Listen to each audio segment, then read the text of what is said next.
So I'll just get started. My name is Karen White. I'm the Director of Developmental Services Ontario for the Toronto region.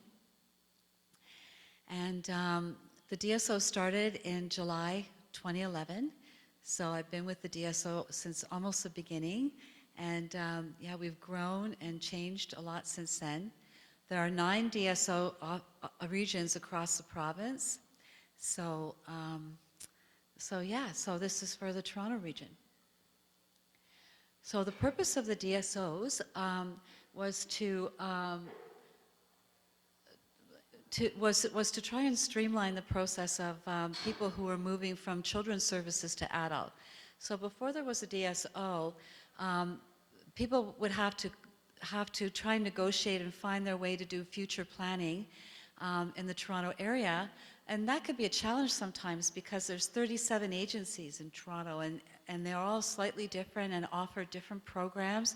Often they had different eligibility criteria.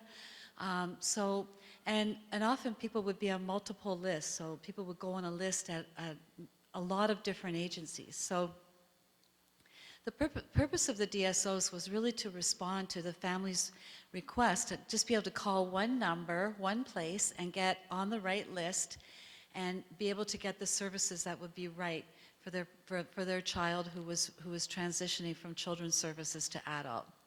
So to reduce the burden on individuals and families of having to do a lot of research and calling and getting on the list, to help better planning, so you were planning for the future and working together in the same way across the province. And it's fair and transparent because there's just one list. So with the DSOs, we have one ministry database that is provincial, so everybody's on the same list. And the way that that's helpful for planning is that when the ministry has some money, say that they want to spend on residential, they know exactly how many people are waiting for, say, a group home across the province. Whereas before, they didn't know that because there were so many agencies with different lists and people who were on multiple lists that it was very hard to get an unduplicated number of people who were waiting. So having one place to go really helps with not only future planning for families, but also for the government who's trying to figure out the best way to spend their money. So the DSO is a single point of access for all new adults, so 18 and over, with a developmental disability to access ministry-funded adult services and supports. So even though you can't receive services until after age 18, we encourage people to register at age 16. So what do we do with the DSO? Well, we determine eligibility, and eligibility is the same across the province, so that's important to know. We complete an application package, and I'll get more into that a bit later, but that's basically an interview and assessment of support needs. And then we do matching and linking to available resources. So when an agency has a vacant spot or an empty spot in their day program or their residential support, they would let us know at the DSO, and then we would provide a name to them. So what are ministry-funded supports? So ministry-funded supports are residential services, as I mentioned, community participation services and supports, that's basically day programs and activities of daily living and supports, caregiver respite supports, professional specialized services, so that would be services you would get at Surrey Place, like counseling or behavior therapy, person-directed planning services and supports, as well as a family support worker or an adult protective service worker. So one of the really important things we do at the DSO is we have to provide information about what we do and what services are available in the Toronto region. So this is new information. Our dsontario.ca website has just been upgraded and refreshed. Now, when you go to that website, you can link to a Toronto-specific information, and you can and they also have a lot of good information about what the DSO does. So, for example, they have videos explaining how to go through the eligibility process, what documents are required, and what the process is. They also have videos on what to expect when you're going through the completion of the application package, so what to expect at the interviews, and then also explaining how the vacancy process works. So you don't have to do a lot of reading. It's not like long pages of reading. It's more like videos that you can watch, and they're pretty short and pretty clear. So we answer a lot of phone calls. We get about 50 phone calls a day, so our intake staff are really busy on the phone. Our phone number links to 211, which is a phone number that provides information about supports and services.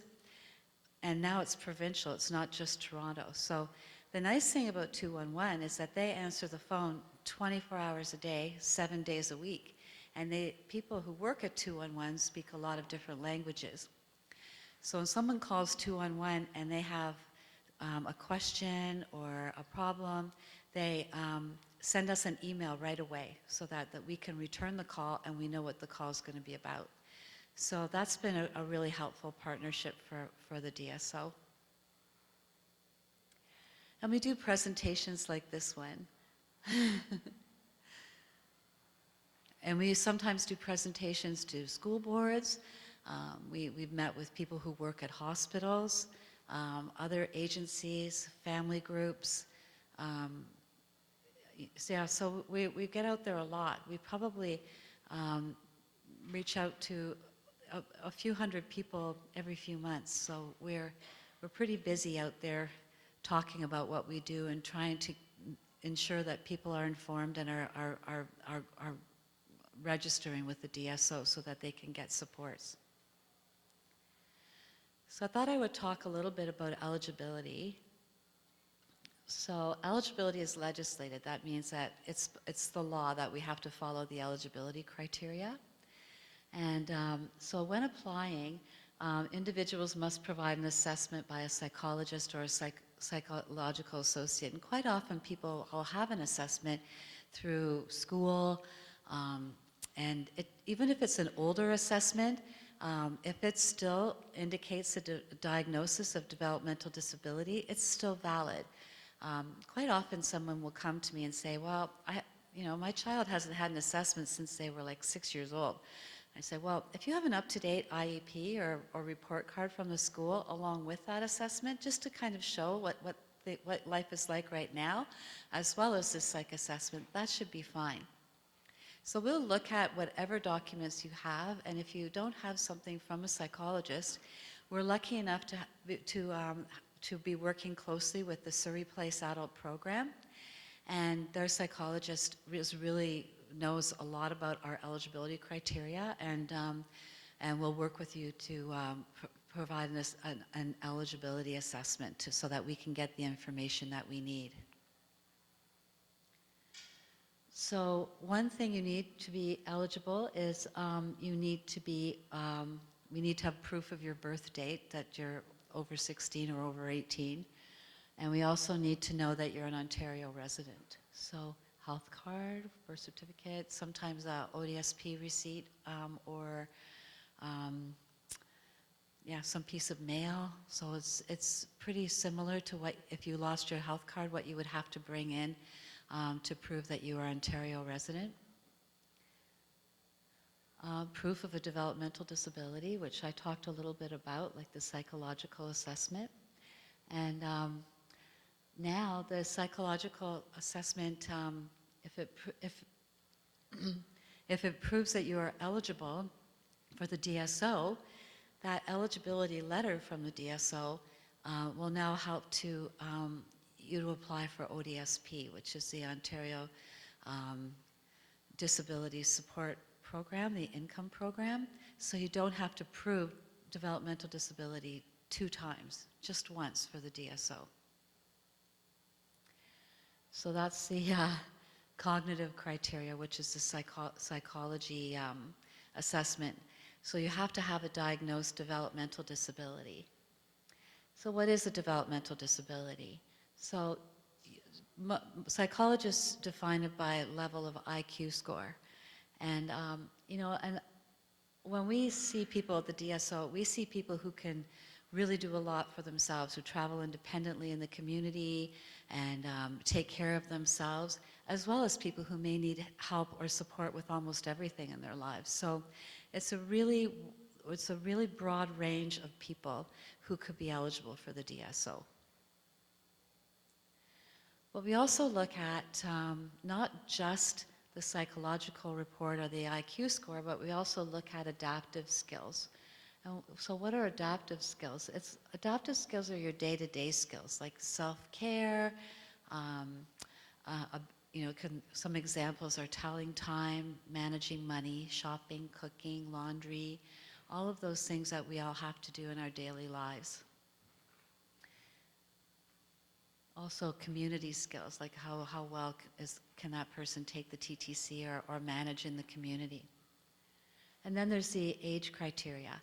So that means that the developmental disability needs to have been in place prior to age 18. So if somebody graduated from high school and then, say, had a head injury at age 19, then they probably wouldn't be eligible for the DSO. But if they had it when they were 16, then they probably would be. So it has to have been a developmental disability that was diagnosed prior to age 18. There has to be some evidence of challenges and issues. So sometimes we might say, did this person go to special education classes in school? And questions like that, so we get an idea of the childhood history. So if somebody gets a decision that they are not eligible for the DSO, what next? Well, we do have a review process, so we will review the eligibility decision. It's not as bad as this, but it's request to ask for a review means that I will take it to the documents I have to a psychologist and ask them to look at it again and make any recommendations. So they might say, well, this person was kind of on the borderline, in this assessment. So maybe let's do a new one to see if maybe this new assessment might show that they are eligible after all. Or we might ask for additional documentation or information. So it is a chance to kind of take a second look at it, and and all of those requests come to me, and I make sure that additional eyes get put onto the documents and that we have a chance to review the information. So it's a 3-stage process, and each stage has a different timeline and has a different set of eyes on the documentation. So the first stage, I take a look at it. The second stage, the Vice President of Surrey Place looks at it, and for the third stage, we would send it to a different DSO and say, what do you think? So after someone is eligible, as I said, they get a letter, whether you're eligible or ineligible, with some information about what to expect from the application package. So the application package is really looking at doing 2 things. It's got the application for developmental services and supports, which is more of an interview tool, and it's just some questions about the supports that are in place. And the supports intensity scale is very different because we're actually looking at specific skills, day-to-day skills, and how much support or help that person needs. So this gives you a little bit more detail on what the supports intensity scale actually measures.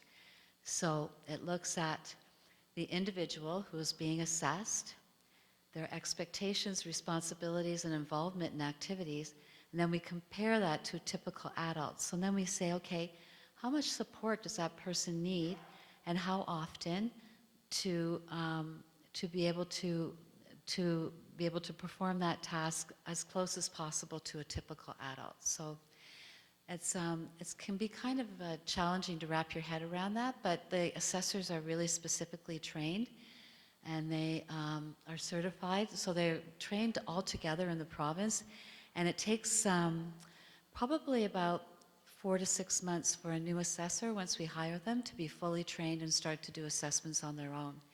We often have people call and say, can I just do this assessment myself? Why do I have to wait? I know this person the best, and I want to do this, fill out the form myself. Well, unfortunately, the ministry, this is how the ministry wants this to be done. It's like through very trained assessors, so that it's done the same way by every assessor anywhere in the province. So anywhere you go, if you went to Northern Ontario or Ottawa or London, Ontario, and you had an assessment done, it would be done exactly the same way. And the way they make sure is that assessors have to be recertified every year. So that means they have to have their assessment watched by a trainer, and then they get feedback on anything they did wrong, and they have to correct it before they can do assessments again. So they have to be very, very good and very clear at their job. So who goes to the assessment interviews? The participants are, like, of course, the person who is eligible, and if possible, at least 2 other people who know that person well, because we want to get a really good picture of what that person can do, and it's really nice when we have at least 2 people there, because then we get a fuller picture of the type of support that person needs. Now, the interviews are about 2 to 3 hours each, so sometimes it can take up to 6 hours to get through the application package. But at the end of that time, the individual will have a service and support profile that will be in our ministry database, and a lot of really good, helpful information. So the application will be completed for all individuals entering the developmental system. And once completed, it can be updated. So you don't have to go through 6 more hours. If something happens and you want to update it, you just call the DSO. So if there are any changing needs, we rarely require reassessment. It's all about, like, just calling us, and then we can update the information that we already have. It provides important information about support needs that we use to match to a resource. So say if a day program spot becomes available and it only offers, like, like so much support, then we match it to the people who need the same level of support. I think it's important to note that so many times we want to get the best, for our child or our person who's moving into the adult system, and I think the system is really trained, us to highlight all the challenges, and so we sometimes get individuals and families who talk about all the challenges, but they don't always talk about the skills and the good points. And it's really not about presenting a glass half empty. It's so important to have a balanced picture of, challenges and the skills, so that we know how this person, what kind of support they need on an average day. So not the best day, not the worst day, but on an average day, how much support does this person need? Because sometimes we have people call us after it's all over and they say, I didn't tell you very many good things because I thought I had to present the worst possible picture, but now I'm finding I'm not getting matched to the kind of supports I need because they all offer too much support for the person and they need less support. So I want to change it. I want to add the good things now, so that next time I get put forward for a spot or a vacancy, it's going to be a good fit. So it's all about fit. So making sure we get the information, the right information, that we can help facilitate that good fit. And of course, we want to include everyone, especially the person that this is all about. So we ask them to participate and stay in the interviews as much as they can, but 6 hours is a lot for everyone. We understand if they want to take a lot of breaks. Okay, so vacancy management. And so I talked a little bit about vacancy management already, but when we get an agency has a spot that's become vacant, say in their residential resource or their day program, they fill out a form and they identify how much support is that placement provides, and they send it to us, and then we spend a really long time like reading the assessments and the applications and looking at the highest priority person. So we want to look at people who are in urgent need, so they need it the most, but they also are the best fit. So that can take a lot of reading. Sometimes we go through a few hundred people just to come up with one name for one spot. And we want to, because we don't want to keep doing it over and over again. And yeah, so our database that we have has more and more filters that help us, but we really use the human factor where we still read it, and we decide based on the information that we got at the assessment. Oops, wrong button. Okay, so passport funding. The DSO application package is also the application for passport. So it doesn't only help us create a services and supports profile, but it's also the application that we would send to the passport office in Toronto. So right as soon as we finished it, we send it to the passport office. We work very closely with them to make sure that they get updates. So when you update the DSO, we update the passport office. The DSO doesn't have any funding attached to it in the DSO office. Some people are confused about that. They think that the DSO actually has the money. Actually, the ministry has the money. And the ministry decides like when they're going to allocate the money and what criteria, and then they forward it to the passport office.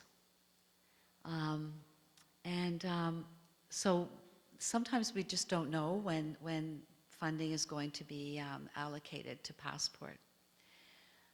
But it's really important that you let the DSO know about any changes, because if you've moved and we don't have your new address, and then there's passport funding, and we send that address to the passport office, so we need to have the most up-to-date contact information, not just for passport, but for other resources that may come up in the meantime too. But sometimes knowing about any changes, we update the profile, and we send those updates to the passport office, so that when money does come in, everything in your profile is completely up to date and you're ready to go. So when we talk about transitions at 18, everything changes. So decision-making, consent, so up until age 18, you, as parents, you've been the one to consent, but in most cases we'll be asking the individual, your child, to also provide consent or to provide consent to go forward. The funding changes, special services at home ends, and then passport kind of begins with the DSO eligibility. You can call and request $5,000 in passport funding. A lot of the transportation information changes after age 18 because of being an adult, and also pediatricians often want to move on, and you have to look for a new doctor. So it's not just looking at services in the DSO that change, but it seems to be a full picture of changes that occur for age 18. Okay, so I think I talked about this already. It's more about the matching and the linking for the vacancies, making sure that you're registered on the list for the programs and services that you need. Are there any questions or comments?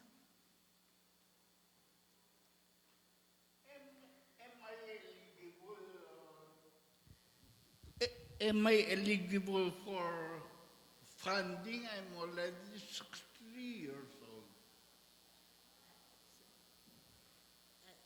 Eligible for more funding? I'm already 63 years old.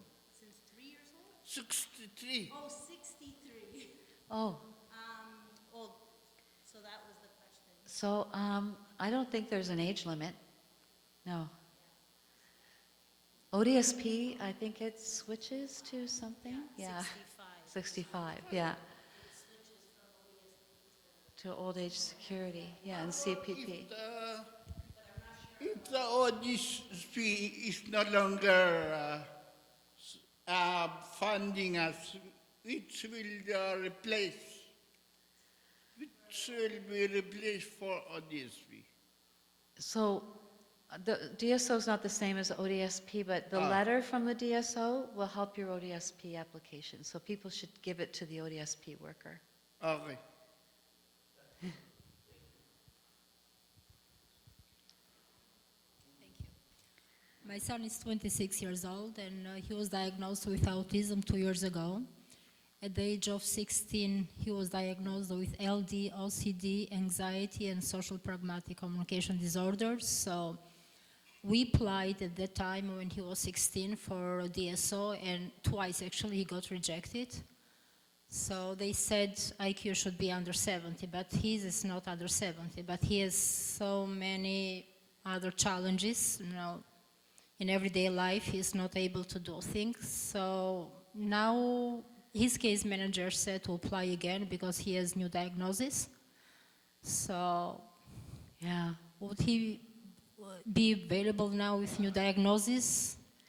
I think it's a good idea to send in any new documents that you have, any new information. Yeah, I have the psychological assessment too. Yeah, and I can't guarantee it because with the way the eligibility works, we have to meet the criteria in all three areas. So even though it sounds like there were challenges prior to age 18, Yeah. and adaptive skill, day-to-day skills sound like there's also been challenges. Yes. Yeah. Without the cognitive piece, we still can't go forward. Okay. But I'll have the psychologist take a look at it because sometimes, you just never know. There are three different options too with eligibility. Like the one is having a full-scale IQ score of 70 or below. Mhm. But there's another option, option 2, which means that 2 out of the 4 parts of a psychological assessment have to be at the second percentile or below. And I know that sounds kind of technical, but it's like they look at verbal, nonverbal, how fast people process information and their memory. So if any 2 of those parts of the assessment are low, He's borderline in processing speed. yeah, so it may, they just don't look at the overall, they look at the different parts as well. Okay. So I think it's important to send it in if you have new information. Okay. And if it doesn't get that eligibility, we have to do the appeal process? Yeah, it's a good idea to do the appeal. Okay. Okay. Thank you.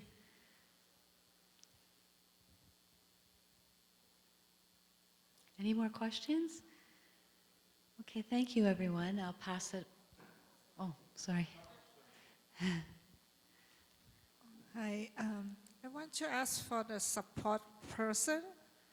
If the support person accompany the disability person on the trip, what kind of expand that cover under the passport funding? I'm not sure I understand what you mean. Do you mean having the support person come to the interview, the assessment interview? No. I mean for the passport funding Oh, already approved. oh. What kind of expand that is I covered? think Megan can talk to you about that. So it's perfect timing. Thank you. If you don't mind just giving me 1 sec, I'm going to switch the presentation. In speaking about that, so a support worker can be anyone over the age of 18 who's not what we consider the unpaid primary caregiver. So whether that be through an agency, whether that be through someone that they know, a neighbor, anyone who's not the primary caregiver can be a support worker. All right, so I am Megan Hart. I'm one of the passport coordinators at the program. So after the part is done with the DSO, you've done the application, been determined eligible, that's when we get the assessment. So it comes to our office, which is Family Service Toronto. So Family Service Toronto has 3 developmental service programs that we run. One of them being Passport. The second is what we call options, which is case facilitation. So family support workers as well as adult protective service workers. And we also have person-directed planning supports.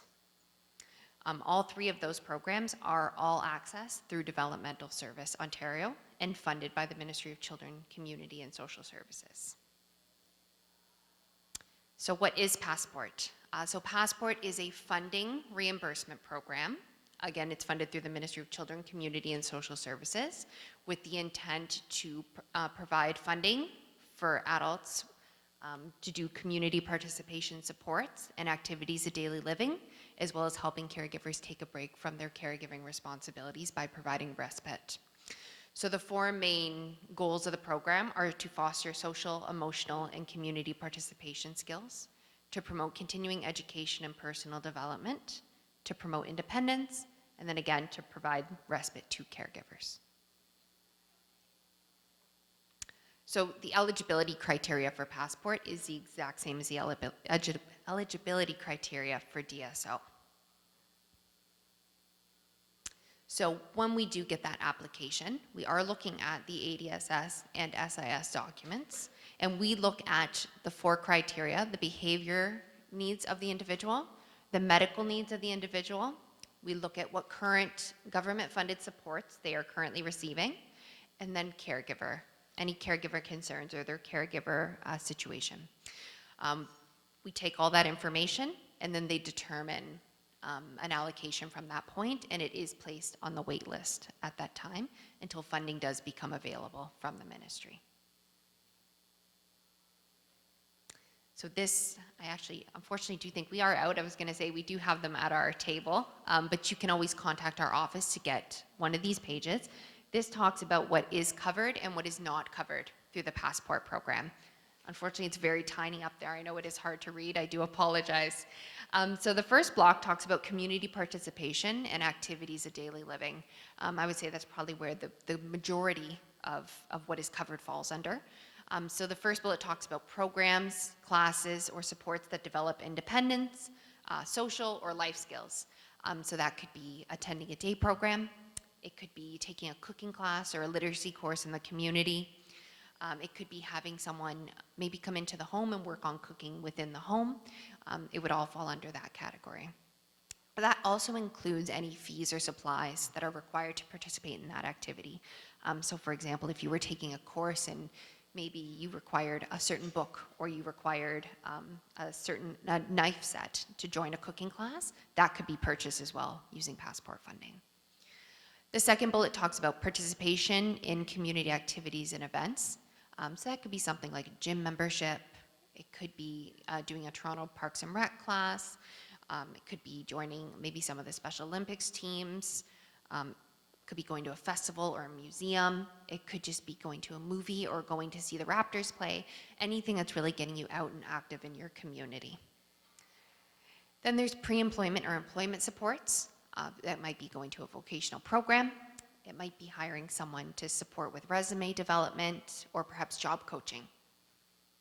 Then there's transportation to and from the activities. So transportation could be using TTC, Presto, taxis, Uber, Lyft, a private driver, as well as paying mileage for the unpaid caregiver. So if that caregiver is providing transportation to and from programs, then that mileage can also be claimed. And the last bullet is paying a support worker to help with community participation and activities of daily living. So I did mention before there that a support worker can be anyone over the age of 18 who's not the unpaid primary caregiver. So again, you can use an agency or you can use someone that you do know.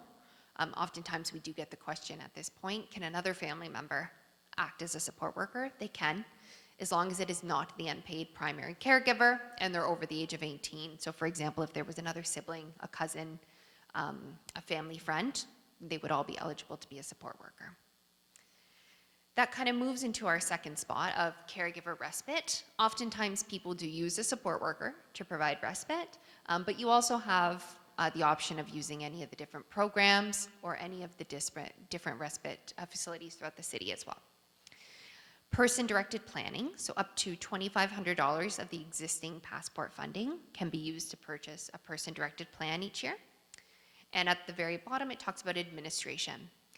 So there are sometimes that you may ask an agency, or you may ask a person to manage the funds on behalf of the client. And you can pay up to 10% of the funds as an administration fee to do that. On the flip side, it talks about things that are not covered by passport funding. So essentially anything that falls under another government facet of funding will not be covered through passport. So ODSP is for things like rent, food, and basic needs, so clothing. So those things cannot be covered through passport funding. Any type of household items or electronics, so things like furniture, computers, appliances, iPads, things like that fall under that category. What they consider indirect respite. So we couldn't hire someone to come into the home and provide house cleaning services. We couldn't hire someone to come in and do the cooking in the home. But in saying that, if that's a skill that the person is interested in learning within the home and they want to participate in that activity to learn it, that is not considered indirect respite. That looks different because they are participating in the activity. Holiday travel, so either personal or family vacations, telephone or cell phone expenses, dental care or dental services, fees for therapies or specialized services, so things like counseling, behavior therapy, speech and language would all be considered professional or specialized services. Assistive devices or specialized equipment, any services already received through the Ontario Disability Support Program, tuition for post-secondary programs, so any post-secondary program where you can apply for the Ontario Student Assistance Program or the OSAP loan cannot be paid through passport. If it is not OSAP eligible, then it is fine to put through passport. And the last one there is vehicle purchases, modifications, leases, or rentals. So what we highly recommend is if you're not sure if something's going to be covered, it's not clear, just give us a call at the office, connect with us before you incur that expense, and we can go through it to see if we can get it covered. So there are a few different funding options once you've been approved. Probably the most commonly known would be self-administered funding. So what that means is that you would either be paying for the services or receiving invoices for the services. You'd be sending that into our program, and then we pay you back directly. So self-administered just means the client and their supports directly to us and then directly back to them. They're the only people involved. The second option is what we call transfer payment agency, service agency, or broker.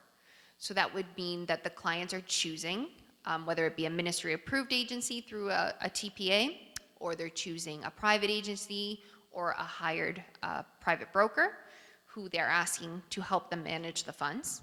So that means that person or that entity would be responsible for the invoicing. They would send it to us, and then we would pay that agency back instead. The last option is a combination. So maybe they want to use a little bit for the program, they want to keep a little bit for themselves. They have that option as well. Any of these options you're not locked into. So let's say you're attending a program. After 6 months, you've decided that you'd like to move on to another program. You're not locked in. You can always change back to self-administered at any time. We just require 30 days to be able to pay off any invoices that are existing, but you can change as needed. The role of the passport coordinator. So once you are involved with our program, as soon as we get that application over from the DSO, you will be assigned a passport coordinator. So someone like myself at the program, that would be your primary contact on your file. On the wait list, there's probably less contact. You're welcome to call us at any time to check in, provide any updates to us. Oftentimes, if it is an update that will change the application, we will refer back to the DSO to make that update. But if phone number, address change, we always say you're welcome to call us directly as well and provide that update too. So we did have some new fiscal funding a few years ago to try and provide kind of additional support once you became involved in Passport. That was a little bit more intensive to allow us to help in developing some plans and developing budgets for individuals if they wanted that type of support. Our role is to provide ongoing support and information through whether that be one-to-one meetings, telephone calls, email communication, anything in regards to their passport funding. Whether that's questions about what's covered, kind of what direction do I go in, Can you help me with the forms? That's our role to support with.